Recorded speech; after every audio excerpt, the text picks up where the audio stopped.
City Time Sound presents the Knights Community Roundtable, a chance for students of San Diego City College to engage with community members, college staff, and fellow students to discuss topics that matter to us all.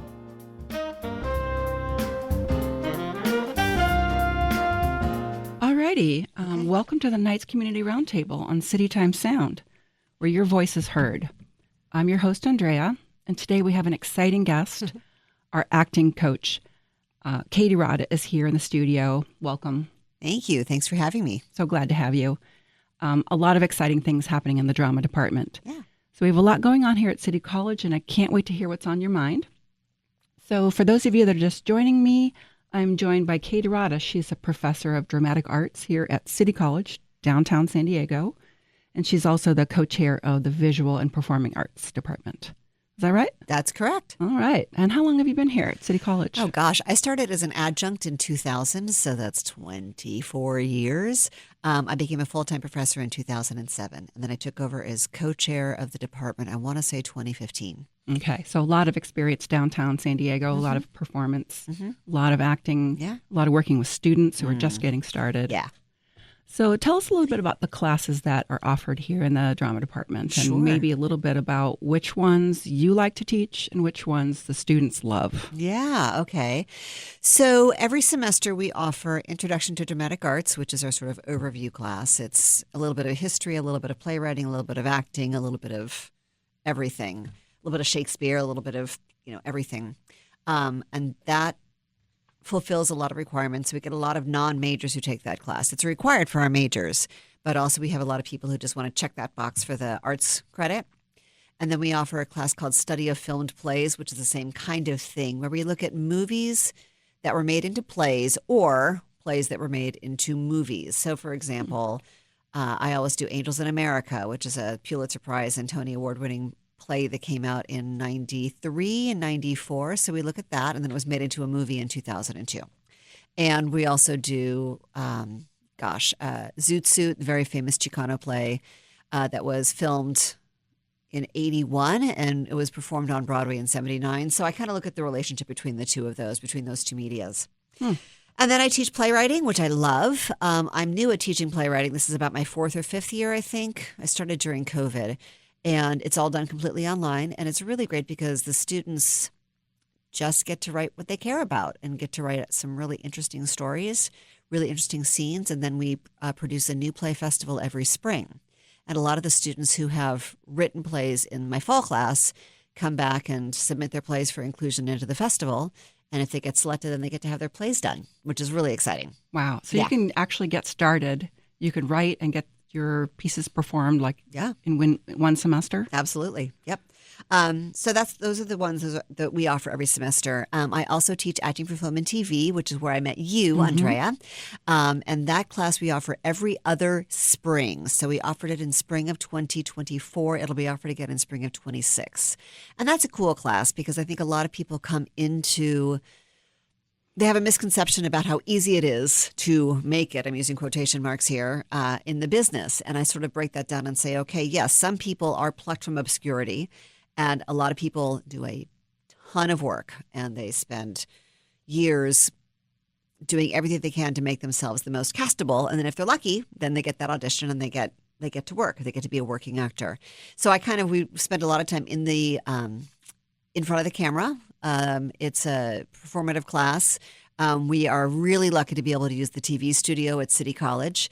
And our broadcast engineer, Craig Chatfield, works with us quite a lot to make sure that the students are getting a good experience. But as you probably remember, Andrea, that big camera with the red light's a little scary.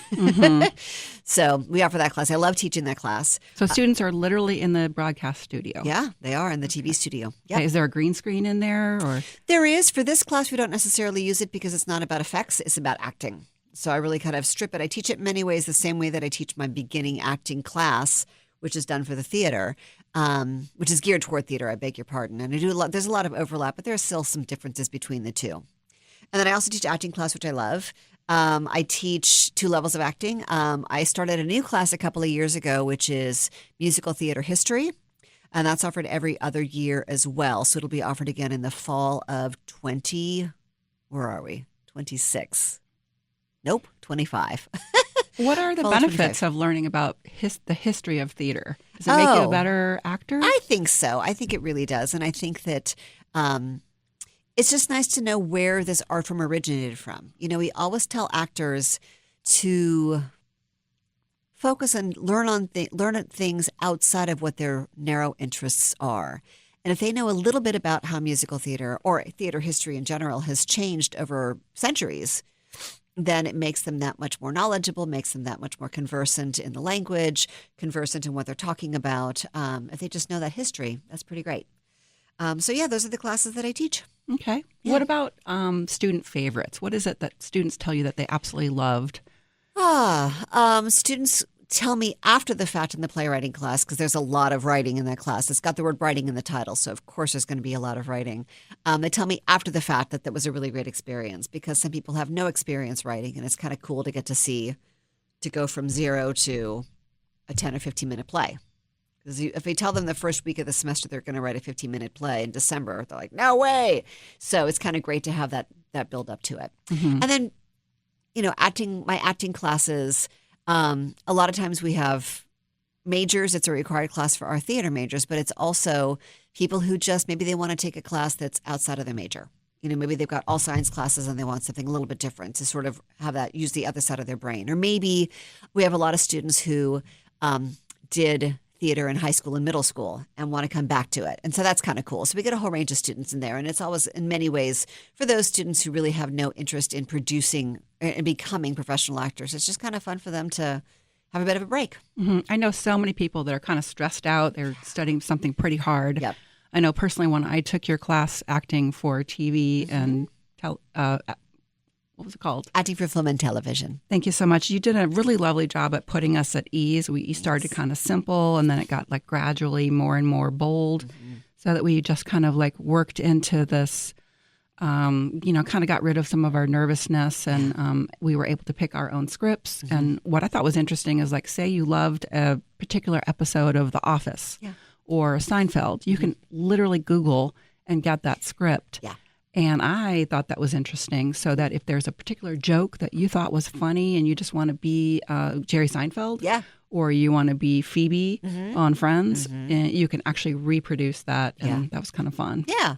Yeah, that's one of the great things about everything being so accessible on the internet. When I started this, or when I took this class as an undergrad, there was no internet, so it was a very different process.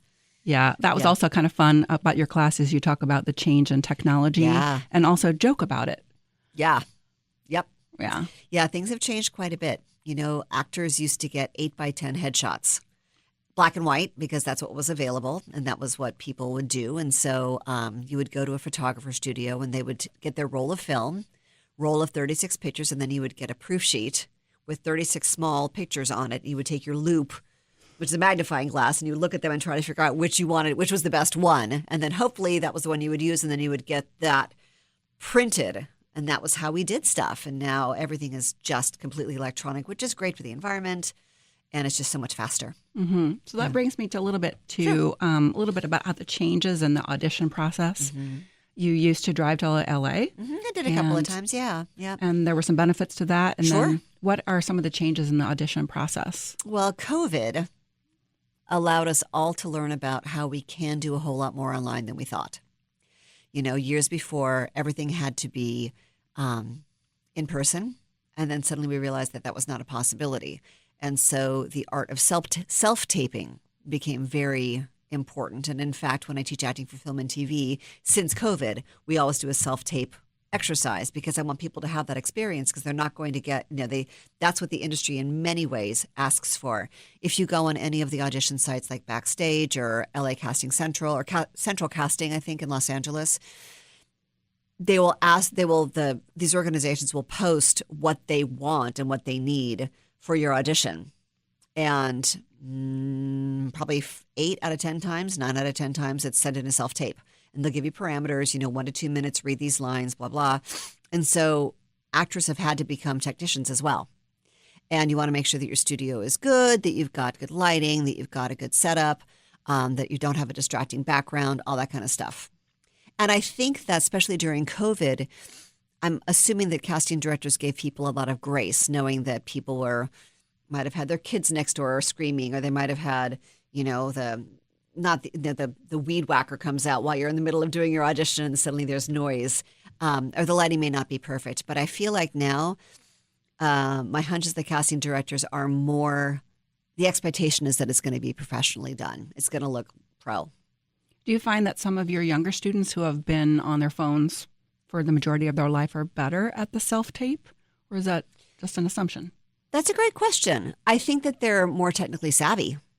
I know that I've had students who are my age or around my age who will record themselves and like, now what do I do with this? And so I think that that's fairly common. So, yeah. I mean, I don't have my own YouTube channel. I don't know how to do that. So, but I'd say at least half of our students on this campus have their own YouTube channel. I know how to do it. I just don't. Gotcha.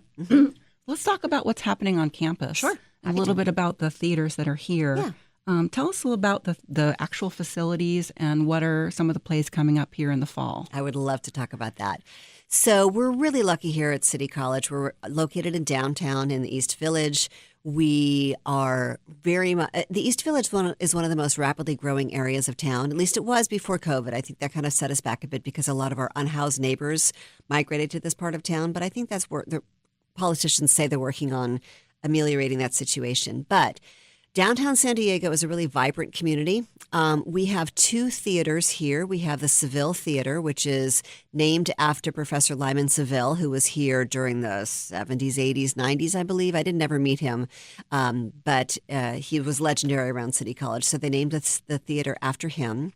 In 2016, we opened the Black Box Theater, which is a flexible theater. It can be configured to be a proscenium space, which is a traditional theater. It can be a thrust space, so having audience on three sides. It can be a theater in the round, so audience surrounds the action. It's flexible seating, and it's black, so that's why we call it the Black Box. And then in terms of rehearsal spaces, we've got a rehearsal classroom, a designated rehearsal classroom, which is nice. And then again, like I said, we're very lucky to have the TV studio. The theater students don't spend a whole lot of time in there unless they take the class that you took, Andrea. But for the most part, it's just great to be able to have such a up-to-date, current industry standard studio. So we're lucky for that. When are the plays, and tell us a little bit about parking and getting here? I would love to. So the first show that we're doing this semester is called John Proctor is the Villain. And if anybody had to read The Crucible in high school, you'll recognize the name John Proctor. He's one of the lead characters from that play by Arthur Miller. This play takes place in contemporary times, 2018, in a high school classroom where the students are reading The Crucible.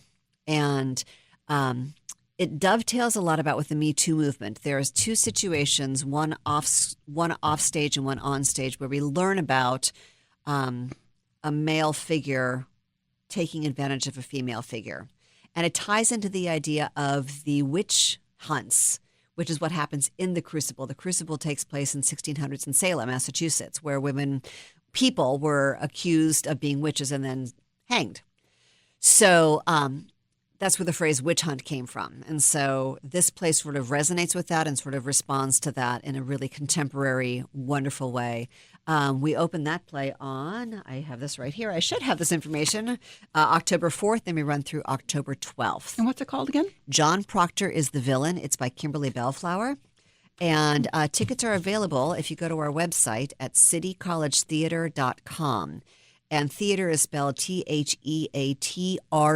So if you go to citycollegetheater.com, there's a button that will take you to our sales. So that's happening right away. And then the other show that we're doing is called Stupid Effing Bird, although it's not effing, it's the other word that I'm not going to say right now. What a funny title.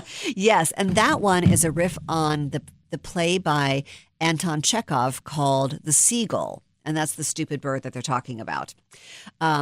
So it's interesting that we're doing two shows that are sort of updated relations to these sort of very well-known old school plays by white male playwrights. So this is a way to sort of look at that. That show runs October 25th through November 2nd, and that one's in the Black Box Theater. So City College has a history of really picking pretty cutting-edge pieces, very diverse. We try to. Yeah, this is not just, Oklahoma. No, it is No. not. No, we try to make sure that we're having that our students are represented on stage, that we're doing plays that resonate with them, that resonate with their audiences. I got nothing against old school musicals and old school plays if they're done well. But for me, I want to know what's happening right now. And I think that, for example, with John Proctor, with the Me Too movement, I mean, it still is happening, and we still have situations where women are being taken advantage of, or anybody is being taken advantage of. And this is where this play really highlights that. And so I think that's important to remember that that's still a conversation that we ought to be having. Mm-hmm. And then in The Seagull, it's sort of a riff on art and drama and life. Some of the characters are playwrights and actresses and things like that. So we like that a lot. These sound like wonderful pieces. I just want to encourage everybody that's listening to come down to City College Thank downtown, you.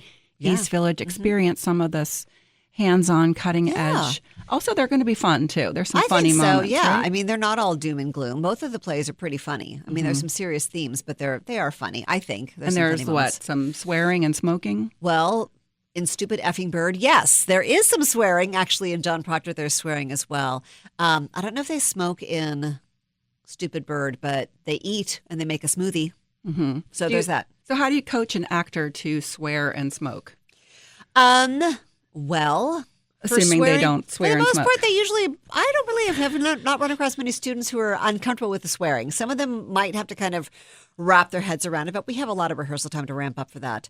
For the smoking, again, they usually just kind of know how to do it. There are sometimes where students are fake smoking because, of course, they're fake cigarettes, and they look really awkward. In that case, we kind of send them home with the fake cigarettes and say practice and take some time and get comfortable with it so it's not such a scary thing to have, even though it's a completely fake cigarette on stage. Gotcha. What Yeah. about the spring? You do lighter pieces and musicals with Yes dancing? and no. We do. We've got 3 shows in the spring. We talked earlier about the playwriting class and how it leads into the New Play Festival. I'm delighted to say that this year we are doing our 10th New Play Festival, and that's going to be in March in the Black Box Theater. And the plays are not written yet. They haven't been written yet. No one has. We have no idea how many they're going to be, what they're about. No idea. So that'll happen. We'll make those decisions at the end of the year, probably in late December, early January, about what plays are going to be in the festival. Notify the playwrights, and then we have students actually are the ones who direct and design the plays.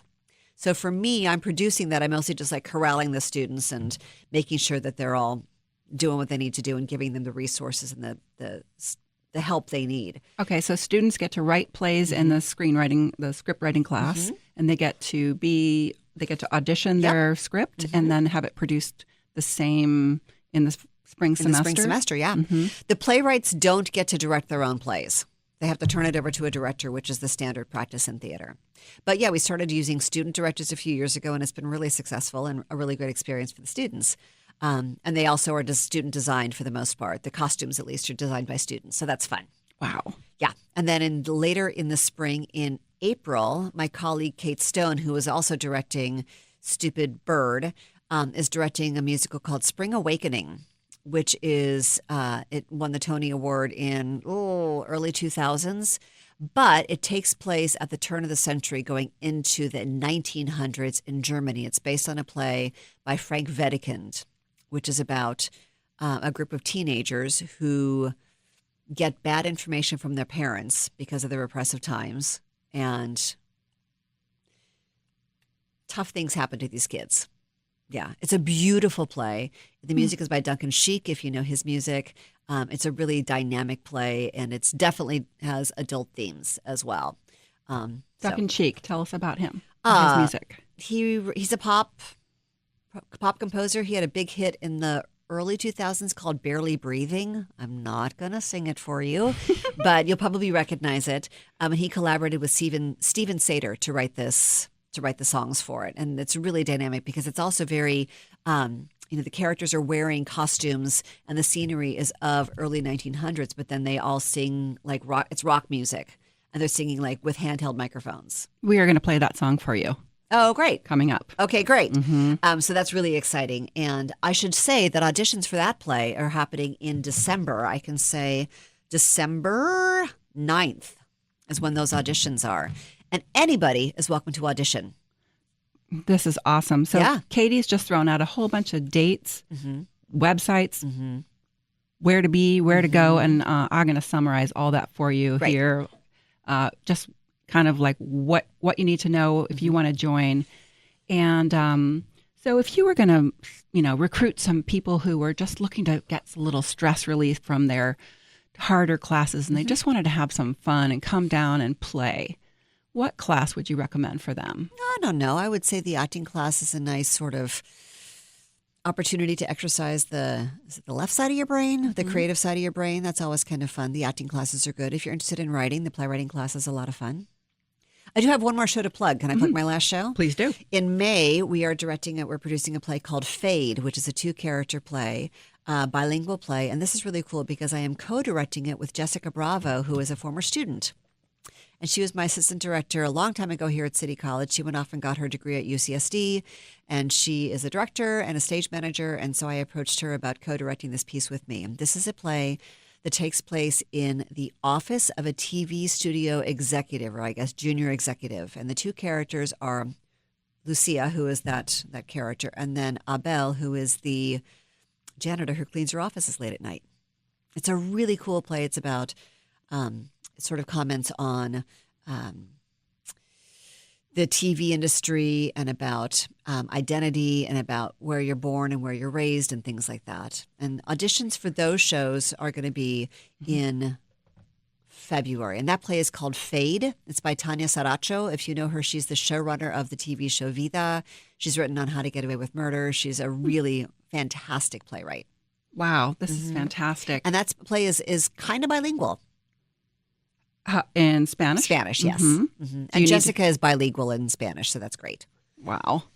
This has just been so interesting. So if you're just joining me, this is Andrea. I'm here at the Knights Community Roundtable. We're interviewing staff here at City College, downtown San Diego. I'm here with Katie Rodda, and we have been talking about the drama department, some of the favorite classes from students, some of the classes that she enjoys teaching, and some of the upcoming plays here in the fall and in the spring. Just want to encourage you to come on down and take some classes or just come and watch them. Yeah. We also have a presence on Instagram and Facebook. If you just go to City College Theater, you can find us there. Follow us, like us, and then that way you'll know more about what we're up to and have some idea about what's happening with our theaters. Great. Thank you, Katie, so much. You're very welcome. Is there anything that I missed or anything that you just wanted to add? Maybe, just some of your personal thoughts to the world? The world. Well, everybody should register to vote and vote in the upcoming election, which is in November. Do not let that opportunity slip by. I will browbeat everybody who is over the age of 18 or 18 or older and legally able to vote in this country. You need to vote. Hear, hear. It's really important.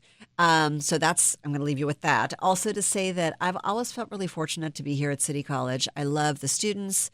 I love our faculty. I've got great colleagues. I say in your classes, you remember, Andrea, I can't believe I get paid to do this all day long. And I'm really fortunate that I was able to find this career and to be able to be a part of the City College family. It's a great place to be.